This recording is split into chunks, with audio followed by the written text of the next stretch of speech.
Thank you for that little bit of a break on YouTube. You might have noticed the break. Give that little bit on YouTube. You know why? It's because the old Twitter was crashing. Back out here. We're getting things back out here. On YouTube, you noticed the break.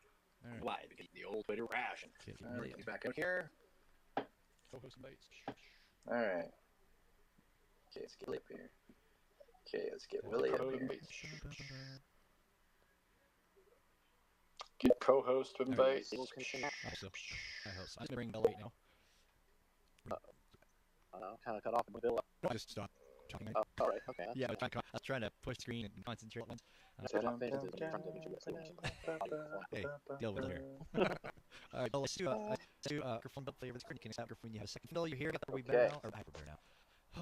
We have a stable connection now. Yeah. I hope so. I hope so. I'm just gonna bring Bill up. All right, Fendel, give me a thump. All right, good. Oh, hey, me, Retito, how are you doing, friend? Bill Knight, you there? Yes, I am. We went shit there. We're glad to completely lose you. No, I just stopped. Sorry, man. Oh, all right. Yeah. Okay, that's. Yeah, no, I was trying to push the screen and concentrate all at once. No, it's great to not finish sentences when you're trying Lucy, to the one that's up at the Lero, Killer tweeted out there. It's been really frustrating. Hey, deal with it. I'm still here. When you have a base like last week.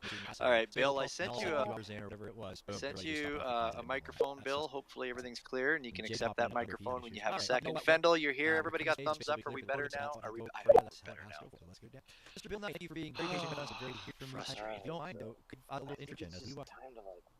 Well, yeah. I mean, what do you? The signs are there. Oh, that was another addiction that I was struggling with. I don't do that here. Leave that out later this week. Yeah, I'm an artist. All right, Fendel gave me a thumbs up. We got 100% acid. But Fendel, tell me I'm an artist. And, oh, and Bill's coming up. Hey, me Retratito, how are you doing? In your art? Yeah, well, Bill Knight, are you there? Yes, I am. Can you hear me? Thank you. We can. Everything went for shit there. We're glad we didn't completely lose you. I thought our struggle mission, I had some whatever. Started at BMG, man. The digital photography, and it was the start of 2011. And I remember. We're clear now. The only reason I want to know is because he had now back and we're now comfy and cozy. Everybody can relax. Okay. Well, if everybody doesn't mind just retweeting out the space for us, so we can get a few more people in here. The new space, the one that's up at the little arrow. Use the little arrow. Get her tweeted out there. Yeah, man, it's just it's been getting really frustrating. It's just not. It's crazy how crappy it is. I mean, when you have a space full of people like last week when we were speaking with Acid, we had a space full of people, and then all of a sudden, at like 2 hours in or whatever it was, boom, everybody just started dropping off like flies because they couldn't hear anymore. And that sucks. And Jay's been popping in and out, so I wonder if he's having issues. All right, well, you know what? We got Bill. We're recording the space. The space will be clear if it's recorded, so that's how it has to go forward. Mr. Bill Knight, thank you for being very patient with us. We're very happy to hear from you tonight. If you don't mind, could you give us a little introduction as to who you are? And well, one, and I have some tricks where people buy art, and I see them. Thanks for having me. My name is Bill Knight. Me up, and I was now follow that up with some other addiction that I was struggling with. I won't say that here. And I got that out and later in the story. Yeah, I'm an artist. That's why it still hasn't really sunk in with me, and I've been an artist since spring of 2016. That must be huge. I mean, But Fendel keeps telling me I'm an artist, and you folks tell me I'm an artist, so here I am. I'm an artist. I mean, have you sold a piece of art? I have. Then you're an artist. Yeah, well, I was. Yeah, I know a hammer when I did it, so I didn't know. Like I know you have. I bought some of your art. I didn't want you to play my art. Thank you. So I am an artist. I learned how to paint at a nonprofit here in Seattle, Washington called Path of Art, and it's a nonprofit that helps people who are struggling from addiction, mental health, trauma, homelessness. Whatever, and they'll help you through different mediums of art, and it could be a variety of things. And my first class was digital photography. Take the fast shots side. And it was the summer of 2011. And I remember. And she was really moved. And at the time, she was The only reason why I wanted to go is because you had to be sober for 24 hours. And I said to her, I don't have additional on your document, but art. And so I said, well, She said, yes, I'll try. And I showed up, and it was a great experience, and I enjoyed it. Then I had a photograph that I did in a gallery for one night, and that was at the TK Loft in Seattle, downtown, Freefontaine. And I was just absolutely beside myself because, you know, in that alley right behind there, I was homeless and drunk and just, you know, I was waiting to check out. And then here I am in an art gallery in Seattle, and that just, you know, and I didn't really follow up, and then later on in spring of 2016, I took my first painting class, a little bit there, and then I really took off on my second multimedia class. My first class was with Marty Shepard, and she was known for painting trees, and that's what I did. And again, I just wanted to show up because, you know, that was one day I couldn't drink, and so I showed up, and then the second class was multimedia with Michelle De La Vega as the teaching artist, and I painted this painting called Eggs and Toast. And people, I was supposed to cut it up because that was part of my project, and I was about to cut it up, and the teacher stopped me, and students said he can't because I learned everything every awesome from him, but so I was told to do another one, so I did another one, and you know, I'm not thinking of it, and they said you can sell that. And I said how, and they didn't know, but so they said you're an artist, and I didn't. It's an important skill. It was very uncomfortable because he told me that artists people sit, right, flat out. I was born in Great Falls, Montana, and I was potty trained. They handed me a 30-06, and we go hunting. That's how we eat. And art was not in the cards, and then however my mother did have a master's degree at San Diego State, was at the Art Society. But anyways, so I was really awkward with that label, and then later, you know, because I worked on cars, I became, you know, then later managed apartments, and I did all kinds of crazy shit for a job. So the first class that you but that was definitely not one. How did you find that? And then I had this experience to where people looked at my art, and I see in their eyes they got up a little bit. I found them through the Recovery Cafe, and that's a nonprofit really in Seattle, Washington, real hands-on with homeless, and you know, digital. All you gotta be is 24-hour, you know, 24-hour sober. And then I got emotional as I am now. One group, a week support group, and I didn't know. I didn't remember there. Where I'm a member there now, and I've been a member there since April 2004. And because I was a member there, I qualified for I don't know, I just couldn't, and that's how I got sober in and out. And the digital photography, and then I had, it was very interesting that the first 10 people that arrived would see the digital camera follow me that you could sell that super cool. Make t-shirts. But I had my trusty BlackBerry 67 that went on from there. And I shot a picture since. That's how I guess I was an artist. But I never really, you know, got into it. Where I really, that was really big art photography. Great Falls, Montana used to listen to scanner. Seeing that emotional change in someone's life, that really was I don't know, it's all right. I just take pictures from my. That must be huge. I mean, you know, I don't know that that's a question we've ever asked a lot of artists, and I don't know how often that comes up about when they stand back in a gallery or something and watch people looking at their pieces. I don't think we have ever really talked to anybody about how they feel about that and how that, you know, affects them. That's really cool. That's really cool. That's like a connection. I mean, that's a really rad connection because that's a connection between you, the art, and the person that's viewing the art, right? There's a little connection triangle happening there. Yeah. No problem. Absolutely. Yeah. Absolutely. No problem at all. It's beautiful. Yeah, I didn't know. And that was really with the wheelie updates on WX8 BK.